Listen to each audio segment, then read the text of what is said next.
Joy, and Sam, I always assume rationality.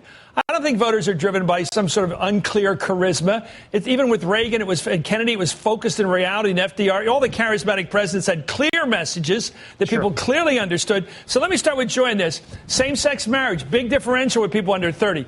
Let's be honest about it. I mean, you're African-American, I'm not, but I tell you, my sense is you can almost predict a difference in attitude on ethnic issues based upon age. People, 70-year-old white people, I'll bet they voted overwhelmingly against Obama. They didn't even know why they did it. They just did it. Whereas kids in their 20s said, what's the issue about ethnicity or race?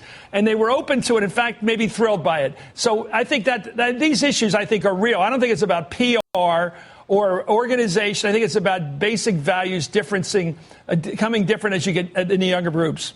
Your thoughts, your experience. Yeah, no, I totally agree with you. I mean, you have a president who sort of represents Generation X values, right? He listens to hip hop. He listens to Jay-Z. He kind of signifies to a younger voter like their cool uncle, right? So it's difficult to tell. Well, he also sings Al Green, so he's not that Al Green, cool. So he's got a little bit of both, and he's just on the cusp of Gen X, right? But I think to younger voters, especially when you look at how culture has sort of metastasized across race. So hip hop is not just an African-American form of music. White kids are listening to it too. So the same cultural cues work for white and black younger voters. And when you have the Republican Party essentially have a huge over-the-top anti-reaction to the election of this president, where everything they've got is thrown into hating this president, denying that his election was valid, throwing everything they've got at him, you're also reacting against the whole cultural norm that defines younger people. Yeah, I think so. Younger people look at this overreaction by Republicans, who generally are older and whiter, and they see a generational problem there, too. They're like your mean dad. Obama's like your cool uncle. It's not hard to figure out which side young people are going to